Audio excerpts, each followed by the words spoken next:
Hey everybody, welcome back to another episode from Scrapyard Rescue.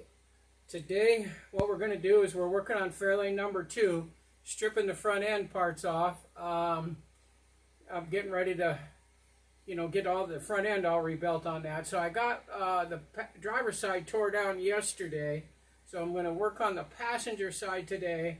I'm hoping I can get the camera out there, get it down on the ground, so you can kind of watch. It's pretty windy, so I'm hoping the wind doesn't, wreck it too bad. I'm going to be over on the side of the building away from the wind, so I'm hoping that, that helps. But anyways, first thing I'll do is I'll show you the side I got torn down, then we'll get over and get the camera set up on the other side, and we'll just go from there, and hopefully it won't be as bad as yesterday's went pretty easy.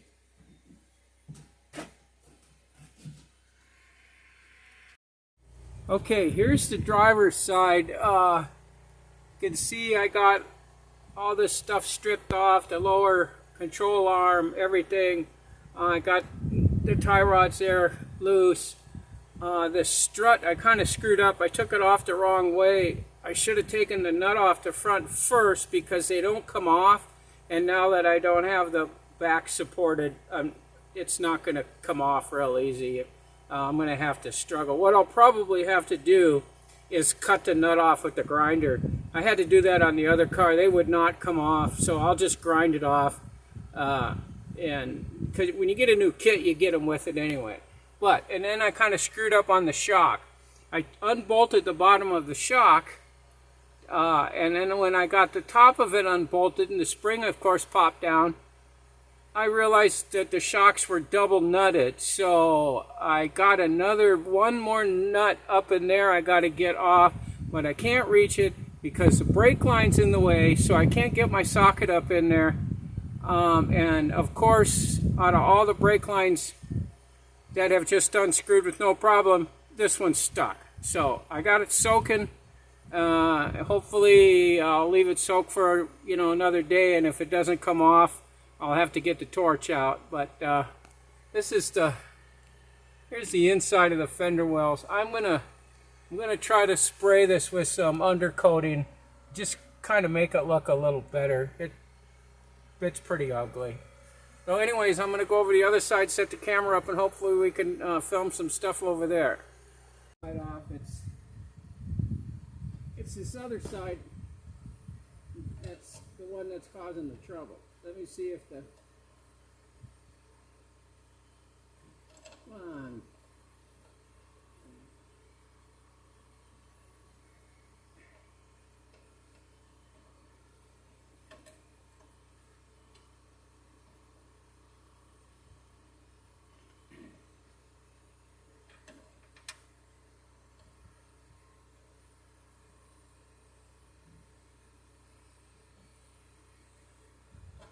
Those ain't coming off. Damn it.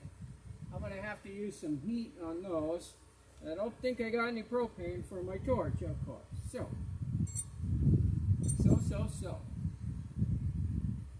Alright. Well,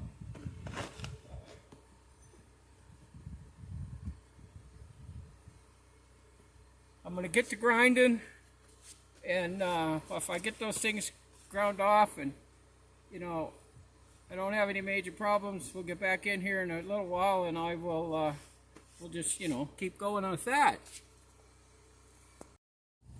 Alright guys, we got all this stuff tore off on this side too. I got the upper ball joint ground off, so that's history. I started cutting the nuts off the ends of these struts, but I'm getting it ain't going good, so I'm starting to get pissed. So I'm going to quit for the day on this one. I got to get. I knew I should have cut those nuts off before I took the control arm off, but I didn't. So I'm going to have to get something. I ground that nut most of the way off, but it still doesn't want to go, and I can't hold this end and hold that end at the same time. So I got to come up with something I don't know, maybe I can just stick that thing back in there and wedge it up into something. Will help, but I think I'm just going to go ahead and quit for the day. The wind's blowing, you know, 80 miles an hour. It's nothing but a dust storm. You can't see. I get sick of the dirt, so let's just go ahead and end this video here, and we'll pick up, probably be, I think, somewhere, part 3 tomorrow. Maybe you get out here early in the morning before the wind comes up. I'll get that stuff taken off. Then I got to get it all clean, and then I'll probably take it into the sandblaster, have them sandblast everything for me, so I can get it all painted up real nice and put it all back together, and hopefully we'll get some brakes on the front and the back, get this thing back on its wheels. I'm going to get these front shocks out of here. I'm having the same trouble up there with that brake line.